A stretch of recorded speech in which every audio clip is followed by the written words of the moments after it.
recently a very jazzy term of nanomaterials has come into existence, and because of that, all the research and the funding has been directed to nanomaterials science and nanomanufacturing.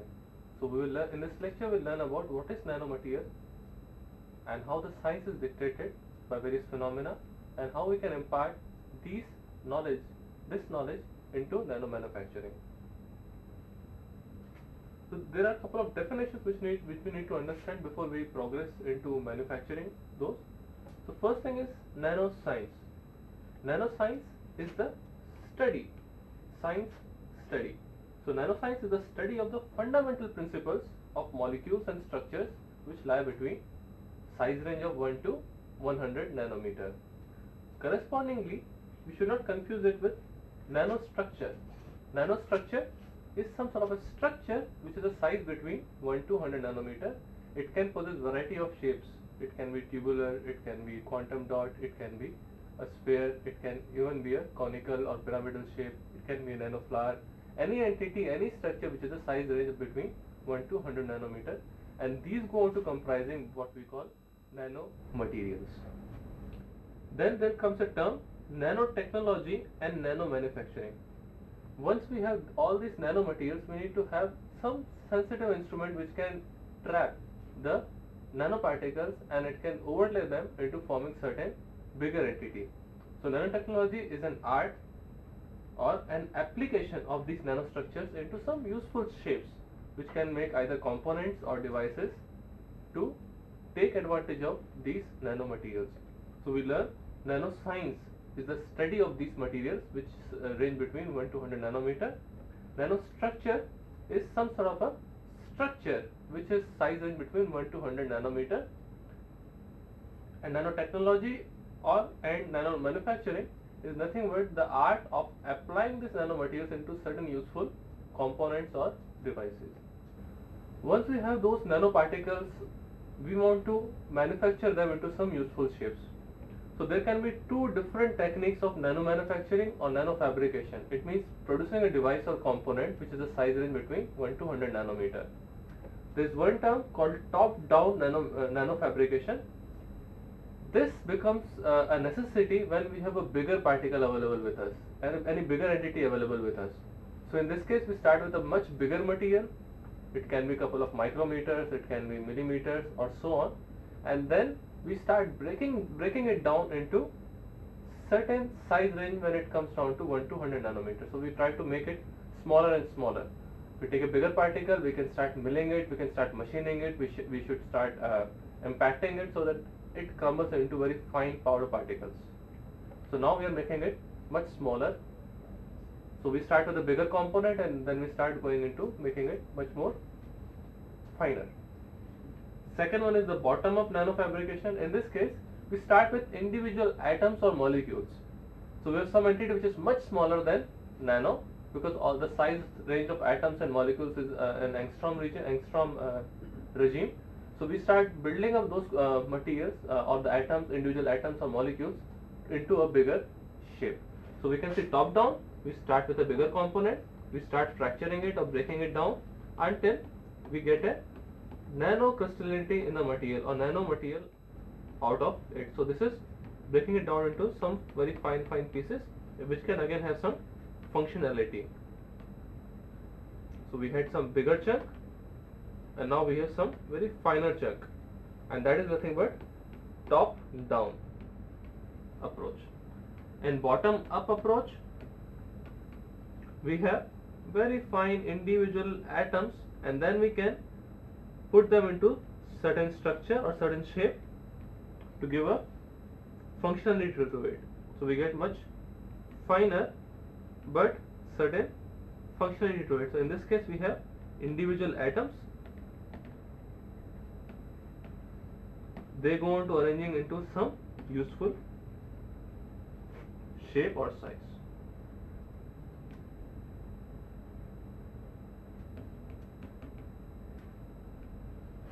That's what we can see in nanomanufacturing. We have two approaches: top-down approach.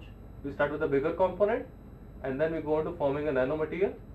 And then bottom-up approach. In this case, we utilize individual atoms or molecules to synthesize something which is at nanoscale. So in this case, certain examples of top-down approach can be mechanical milling. We start milling a bigger component, and bottom-up approach can be chemical vapor deposition or physical vapor deposition. In this case, we utilize individual atoms to start depositing on a substrate to form a nano coating. Again, nanotechnology or nanotechnology or synthesizing nanomaterials into some useful shape is nothing but playing with atoms.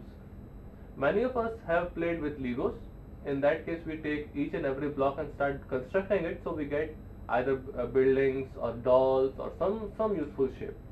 So the similar way, this technology or art is based on manipulating individual atoms and molecules, and then go on to making some very complex shapes or structures with defined atomic specification. So we have certain blocks, we can go on to making certain cars out of it, or certain different structures out of it, by placing each and every block into a specified location, and that goes on to forming certain bigger complex structures. So we can start depositing each and every individual atom into specified locations to make a bigger or complicated structure. It's the similar way we start playing with Lego. We take individual blocks either to make cars, robots, dolls, and bridges or something like that. So it is nothing but getting essentially every atom at the right place. So we need to take and be able to manipulate each and every atom, and that creates a difficulty, because it is very hard to manipulate each and every individual atom or a molecule. So we need to have some sensitive instrument which can first of all see those nanoparticles or these atoms individually, be able to pick them and then place them into a right location. So that again provides us a challenge in order to see those nanoparticles or those individual atoms, manipulate it, have a manipulator, sort of a sub-nano manipulator, to pick up these individual atoms or molecules and place them at the right place. And again, because of instability of these atoms, because as soon as we are putting an individual atom, that may not be stable. So again, that stability of atom may come into picture in nanotechnology. And again, there are certain challenges in nanomanufacturing. Like in Moore's first law, it has been predicted that the amount of the space which is required to install a transistor on a chip will shrink by roughly half every 18 months. It means that we need to double the electronic components such as resistors, transistors, capacitors, everything on a smaller chip. We need to double its density every 18 months. So that's what it says. The amount of space required to install a transistor on a chip has to shrink by roughly half every 18 months. So the density has to increase very dramatically over time. Correspondingly, there is a converse or a Moore's second law which tells that the cost of building such a chip will also double every 36 months. Because if we are making a particular chip and it has certain transistors and capacitors, resistors, everything, and this density has to double, we need to somehow enhance our capability of being able to install so many components in a certain limited dimension of the chip. So if you had a dimension of x and y, and we had a density of n, in this case it has to increase by twice at least. So the density has to increase. So if we are increasing density, we have to have at least 2n, and that keeps going on to 4n and so on. So that is what, and again to synthesize or manufacture this one, the cost also will start enhancing dramatically, because once we are increasing the overall density, the overall technology has to change so that more number of transistors and such components can be installed in a similar dimension chip, and thereby it also increases the cost of that particular chip. And again, the nano manufacturing, it can again be subdivided into couple of broad categories. First thing is, once we want to manufacture something, if we want to manufacture a nano component, the first thing is we need to have nanoparticles available to us, which can be consolidated later on. So first thing is, for synthesizing a nano material or a nano device or a nano component, first thing is we need to have a pure nanoparticle or a nanopowder, and then we need to integrate these nanoparticles or nanopowder into some bulk nanostructured component. So from nanoparticles we go on to making certain components which can be such as aircraft brake pads or other some nano composites. So there can be individual components which should be made from these nanoparticles. And third stage is we consolidate all those nano components into certain device. Those can be electronic devices, magnetic devices, optics, or even biological devices, biomedical devices. So we can see in nanomanufacturing it is not a single step process, but it requires first the processing or synthesis of nanoparticles, and again their purity, their size, their distribution is maybe also of concern. Then integration of these nanoparticles into bulk nanostructure. There are always some problems which are being imposed by these nanoparticles because of their size, because of their high surface area, and even their handling. It can create certain problem in synthesizing them into some bulk components. And again, after they have been composed as a bulk component, making them into certain device so that they can be sensitive to some stimuli or serve as a structural material with exposure to certain temperature or mechanical stress, the overall properties of nanoparticles can themselves change. So overall functionality of these nanomaterials or nano components can also change once they are composed as a device. So again, these are also certain concerns in nanomanufacturing. But as Richard Feynman has said, basically for the electronic chips, the principle of physics do not speak against the possibility of maneuvering things atom by atom. So if we can manipulate atom by atom, and then we can definitely achieve the class which we call nanomaterial. We can achieve any functionality by somehow manipulating atoms on a individual scale and then making them into certain devices or components. So let us now try to tackle each and every challenge which is being faced at individual level. So that first let us start with the challenges, which are challenges associated with the synthesis of nanopowder. So first thing is synthesis of bulk amount of nanopowder. If we are trying to pick atom by atom and then try to make a nanopowder out of it, so even to make couple of grams of nanopowder we might require months, because the process is very slow. So first thing is synthesizing nanopowder in bulk scale itself is a challenge. So we require certain technologies which can produce these powders in bulk, so that they can synthesize in large quantities, and also it has to be economic. Otherwise, if it becomes highly costly, the cost may not be supporting its commercial viability. So that is what is required, that some technologies which can produce these nanopowders or nanoparticles in bulk. And right now these technologies are still in adolescence stage, they still need maturity. Even when we have manufactured those nanopowders, they have a tendency to agglomerate. So because of their high surface area to volume ratio, they have a tendency to agglomerate. Because of their high surface area, they tend to minimize their surface energy. So they come in contact with the nearby nanoparticles, and in turn they tend to agglomerate. So agglomeration is the inherent tendency of these powder particles. If we take a metallic nanopowder particle, they also have very high tendency to oxidize. So they can form increased surface oxidation because of the high surface is now exposed to the environment or the atmosphere. So they come in contact with oxygen and they tend to oxidize very easily. So it is very hard to even produce a pure metallic powder because they tend to form oxides. Concurrently, if the nanoparticles which are metallic in nature, if they have tendency to oxidize so rapidly because of their high surface area, it can be even very explosive. So it can create even explosion hazards.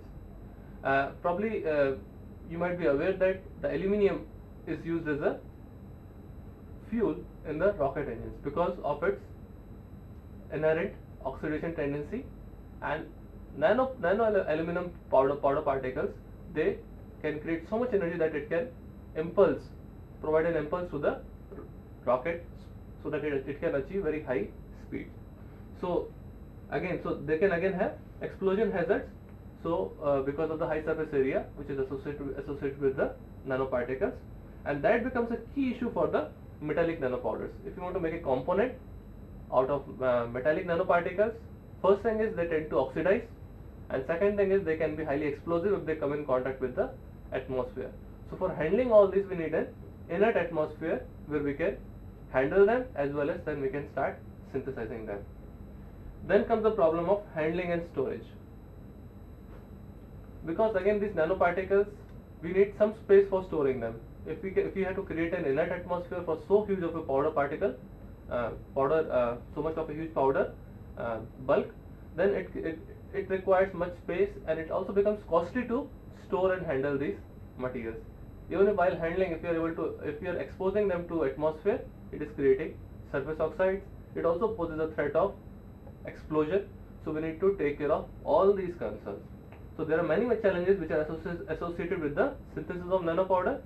First thing is being able to produce in a bulk quantity, and then avoiding the agglomeration of these nano-sized powders, and somehow trying to limit the surface oxidation which is inherently there in the nanopowder particles.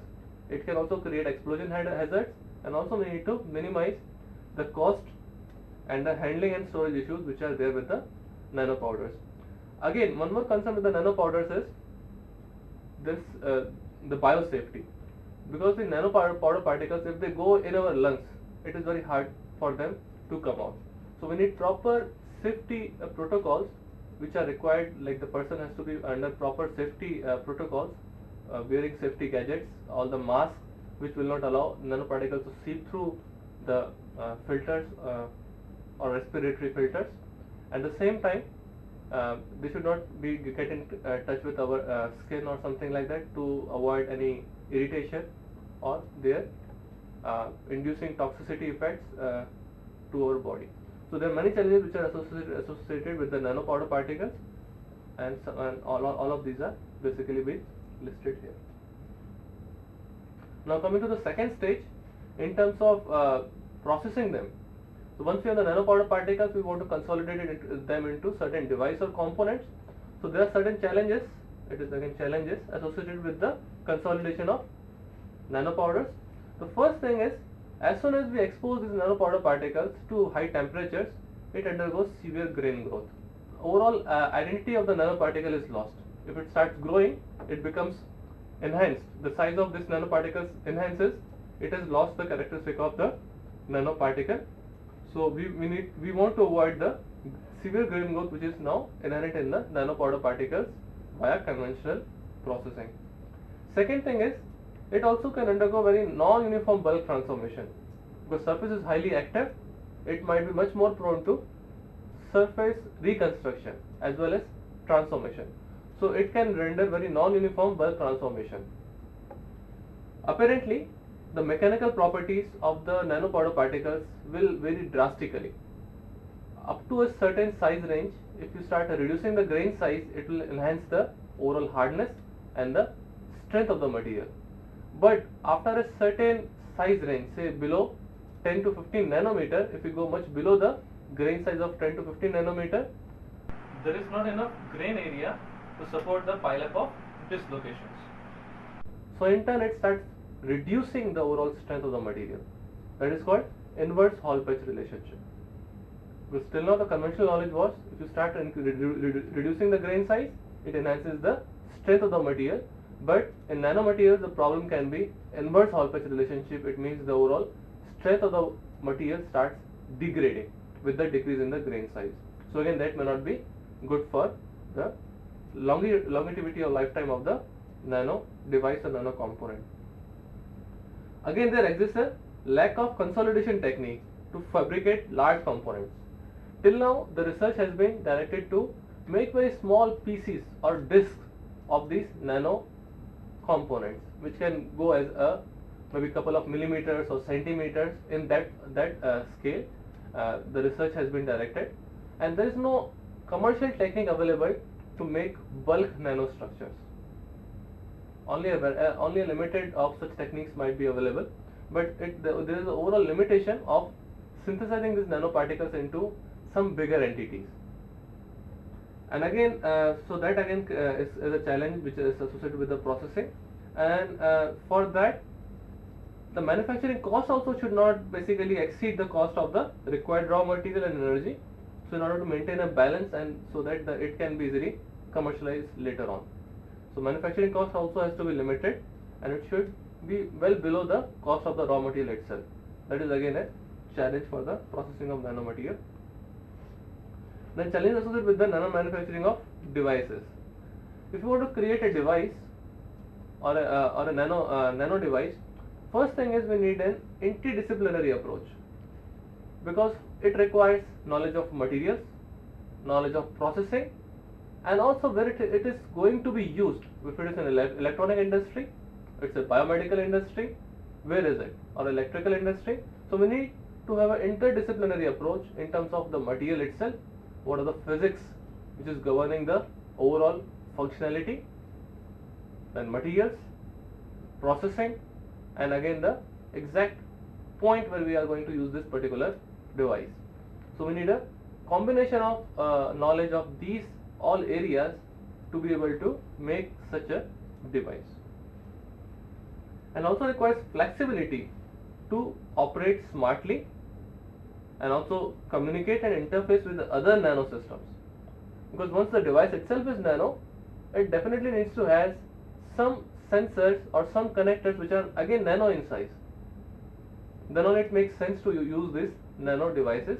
So it requires a very good connectivity with those systems so that it can communicate and interface with them, and it can send the required information to the external world.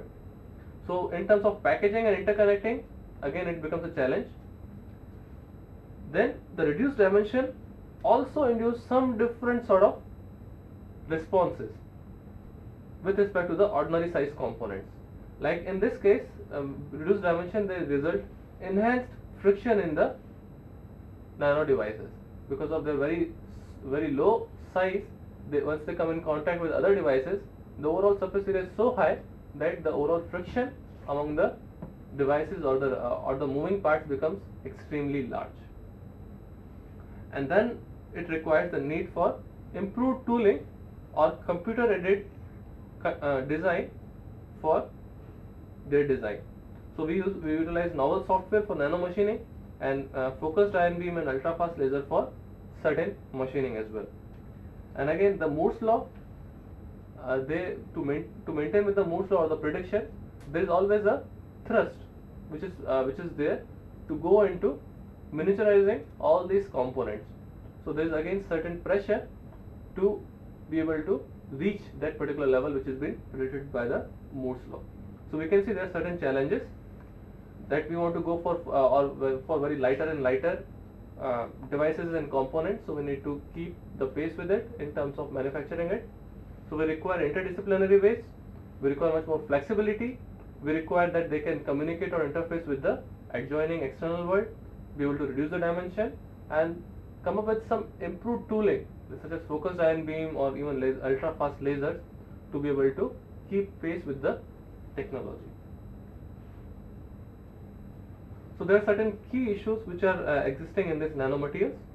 First thing is the preservation of the nanostructures.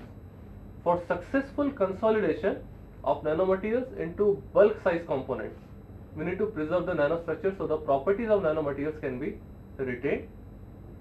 And secondly, the most challenging problem in the nanocrystalline particle consolidation is the inability to fabricate sufficiently large parts. So we need a technique to make these nanoparticles into bigger components, bigger or bulk or large components which can be of usable size. So right now we can make small particles or devices which are functional, but it is very hard to create a functional bulk material or a bigger functional component such as chair or such as elevators which can be made up entirely of these nanoparticles. So the challenge is in terms of enhancing the scale at which the nanomaterials are being synthesized into useful components. The conventional consolidation of powder particles has not been that alluring, because in traditional consolidation techniques, it is hard to retain the size of nanophase. The nanophase or the nanoparticles, they inherently undergo grain growth, and again it can also lead to inherent nanostructural instability. So nanostructure may not remain stable even if there are certain processing technique through which we can produce them, but they still remain unstable during the consolidation process. Even powder metallurgy, it utilizes high temperatures or elevated temperatures for prolonged duration of time, and that creates a diffusional mechanism so that the overall distribution of these nanoparticles, it becomes much more homogeneous. Or it can basically go through or diffuse through the nearby phase, and it can again lead to inhomogeneity. The inhomogeneous part can be basically not be retained at the interface. So that is the problem with the powder metallurgy technique. Again, the sintering of nano versus micro. So there are very conflicting theories on how these nanocrystalline materials sinter. The conventional knowledge on the sintering is very different, but when it comes to nano, the overall sintering kinetics itself is very rapid and very different than what is being suggested for the bulk or the macro materials.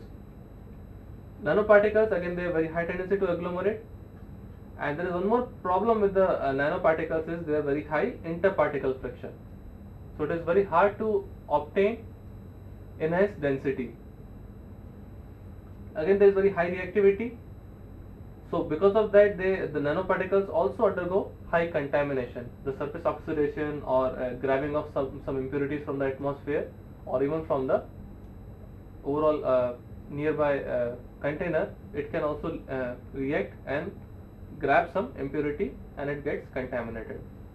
But on the sintering part, because of their high surface area, it also undergoes rapid sintering, and it also incurs rapid grain growth. So these are certain problems which are associated with the nano and micro sintering, that there are various conflicting theories on the sintering of nanoparticles.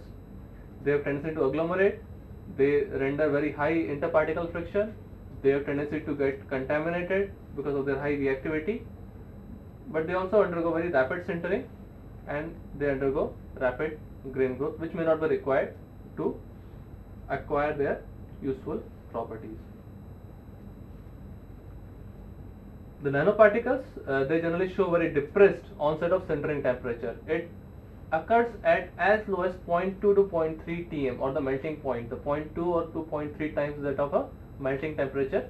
Whereas for conventional materials, for conventional powders, the sintering starts at between 0.5 to 0.8 of the melting temperature. So that is the key role of nanomaterials, that they tend to sinter at even very low temperatures. So they can start they can start consolidating at very lower temperatures. The sintering starts, it onsets at very in the initial stages itself, and such results is attributed to the structural instability of these nanoparticles because of their high surface area. Because of their high surface area, they come in contact with the nearby particles, and they incur various phenomena which we will be discussing in a few later on in a few slides. But because of that, it can initiate or actuate these processes of solidification, of densification, as early as 0.2 to 0.3 times the melting temperature. And this occurs because they are fundamentally very energetic, and they also render accelerated kinetics. So because of their high surface area and their structural instability, this is basically provides the accelerated kinetics or very high energetics to undergo sintering and consolidation or even grain growth. Again, when the nanoparticles are getting agglomerated, there is the overall pore distribution in the nanoparticles also is of very high concern. Generally, the smaller the particle, the larger the agglomerate, because if the particle size is very small, they have very high surface area, and they tend to render very high surface forces, and in turn they form a very bigger chunk of the material or a very bigger agglomerate. And again, there are very small pores within the agglomerate. These are called inter-agglomerate pores.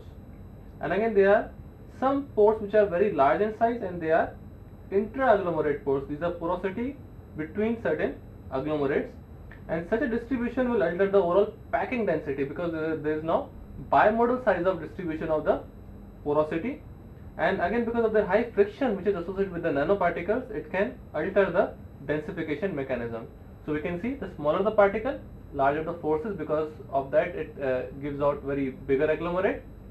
Then there are smaller pores within the agglomerate, there are larger pores between the agglomerates, and smaller pores within the agglomerate, and this distribution will lead to change in the densification mechanism, and it will alter the packing density of these nanoparticles.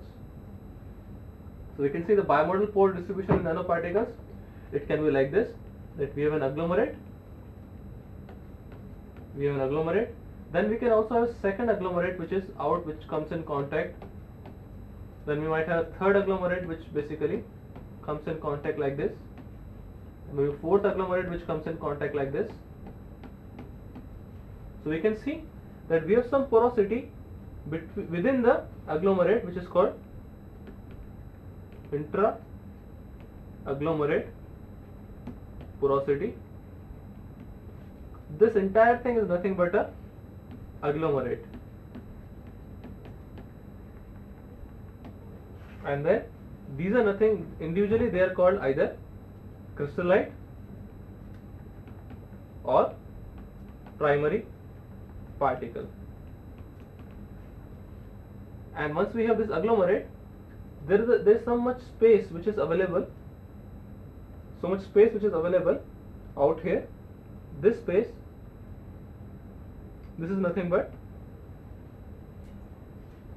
inter-agglomerate porosity. Inter-agglomerate porosity.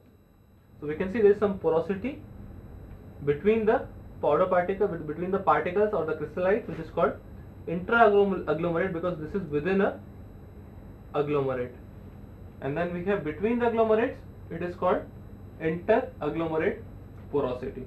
So we can see and there is a bimodal pore distribution, because the size of this particular porosity,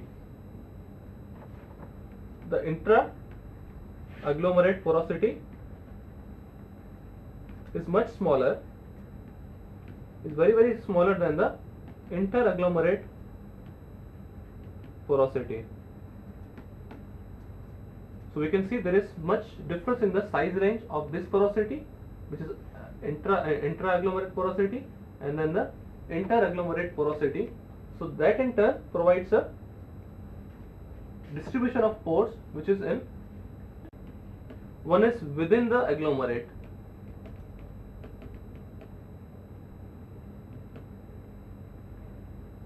So within the agglomerate, because of porosity, because of intra-agglomerate porosity, these particles will undergo certain shift, and it will lead to friction. And second friction arises because of the link between the different agglomerates. So there can be again friction along this side between agglomerate 1 and agglomerate 2. Again we'll observe some friction between them, and that arises because of the inter-agglomerate porosity. So there is a gap between the agglomerates that gives out the inter-agglomerate porosity, and that again renders some friction. And the friction because of this entity might be much higher.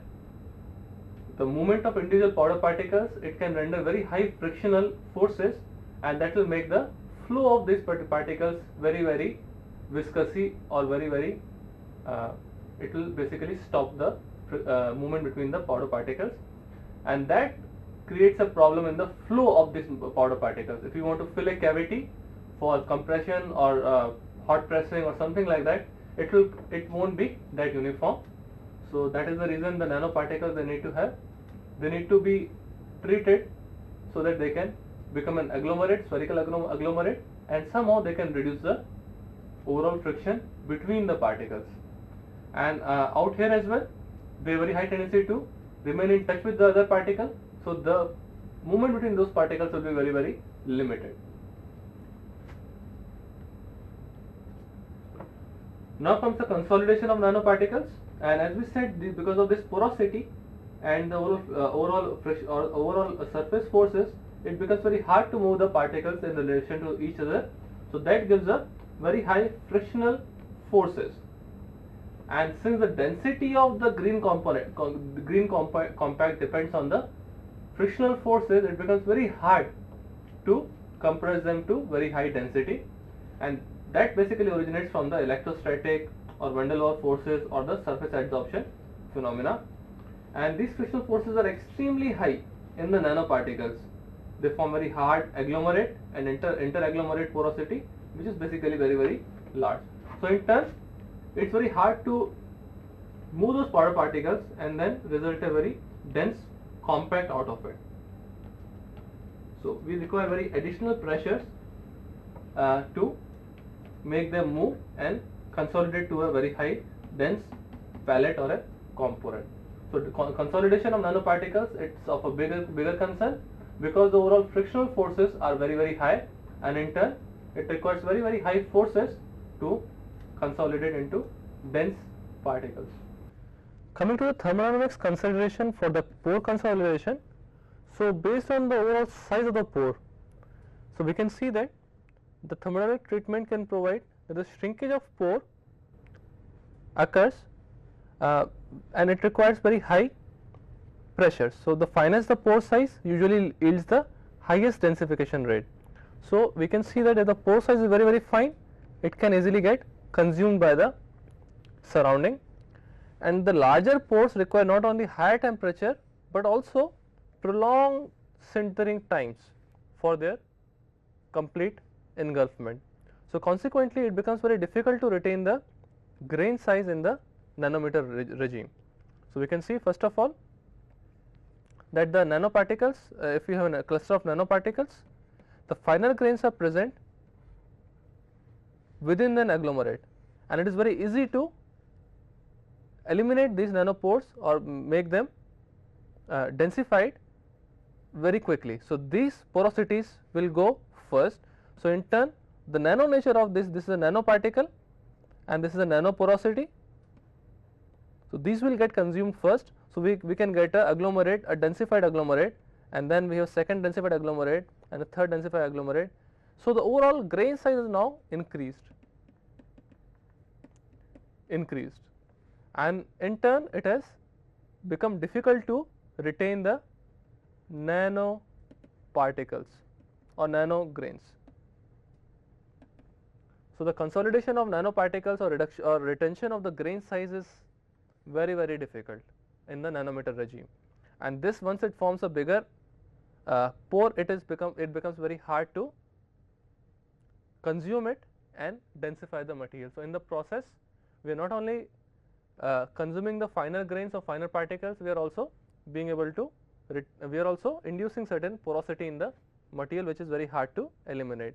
So that is the requirement for the pore consolidation. So we need to have a very uniform size of pore throughout the material in order to retain the nanometer grain size while achieving a rapid sintering. So rapid sintering becomes of key issue, that we can achieve densification in very short duration of time while retaining the nano grains in the structure.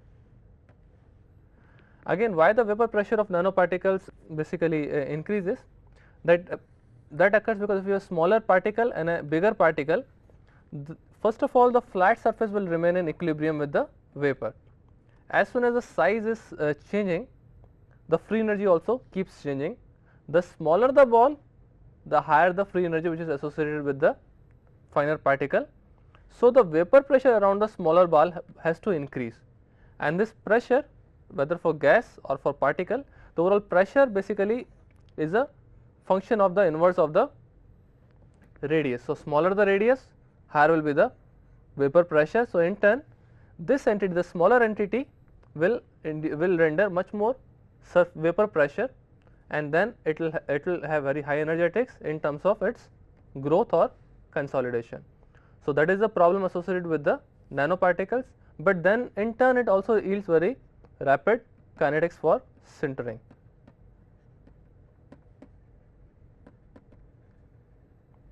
So we can see the smaller particle, it has a direct dependence on the radius, inverse relationship with the radius.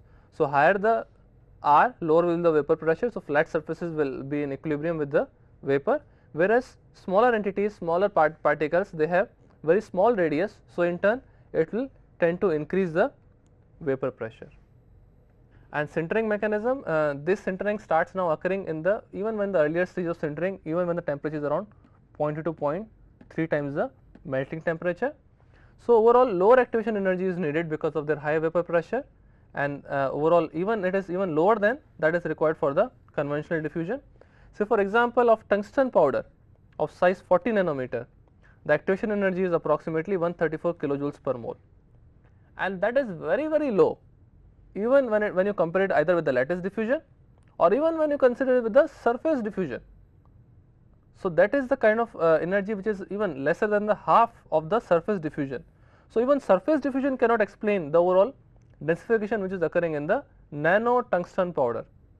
So, even high diffusivity of this tungsten powder particle cannot be explained by the surface diffusion because of the high energetics associated with the nanoparticle. So, even when we are able to achieve extremely fast sintering in the tungsten particle, we cannot explain it using conventional wisdom of either lattice diffusion or even by surface diffusion. So, that requires that we explain these phenomena of sintering via some additional diffusion mechanisms. So, we can see the sintering mechanisms, it starts occurring in the early stages as early as 0.2 to 0.3 times the melting temperature, and requires activation energy which are much smaller than that required for either for surface diffusion or even for the lattice diffusion. So, these phenomena become unexplainable via conventional cognizance. So, we require to explain them with some other diffusion mechanisms. So, we can see that other diffusion mechanisms of these nanoparticles, they have been explained via certain molecular dynamics which we through which we can really see what is happening in the material. So, first thing is the rapid dislocation motion. So, once the dislocation is generated in the material via the interfacing of these nanoparticles, the dislocation created at the interface starts moving very rapidly, and that leads to rapid shrinkage or densification. Second thing is grain itself can start rotating. The first case, rapid dislocation, grain itself can start rotating. The grain can also slip, and again dislocation density is again driven by contact Hertzian stresses that exceed the shear strength. So, before the shear strength starts dominating, the Hertzian stress itself is now available for the deformation of the material, and then to yield the to let the dislocation density change the structure of the material itself and lead to densification. And after the neck forms, the adjacent powder particle can also rotate to achieve a minimum grain boundary energy. So, let us see them in point by point. The rapid dislocation movement. So, as soon as you have contact of the two powder particles, the dislocation which is created at the interface because of the different orientation, the dislocation itself can move very rapidly. Now, the grains themselves can now rotate. So, once you have some deformation achieved at the necking, this entire grain can rotate and result a much more denser interface. Grain boundary slip, the grain boundary, because of the temperature, the grain boundary can also start slipping, and the overall trace can be also obtained using this using the movement of the two different powder particles. And rapid dislocation density is driven by the Hertzian stresses. It is no more by it is no more by limited by the shear strength of the material. It exceeds the shear strength of the material, and because of contact Hertzian stresses which are developed at the interface, they lead the movement of rapid dislocation density. And again, once the crack has the neck has formed, the particles can also rotate to achieve a minimum grain boundary energy. So, we can see initially when we have two powder particles, they might have different orientation of grains, and first thing is there is overall movement of this dislocation density itself. So, they come in contact, they start forming neck, and then this dislocation now start moving to some location, so that you have some development of extra material, and that extra material now can allow its slipping. So, the grain rotation can also occur to come and join the interface. So, now in turn you have prolonged neck area, So, the overall neck area enhances because of the movement or the grain rotation itself. So, in first case you have movement of dislocation,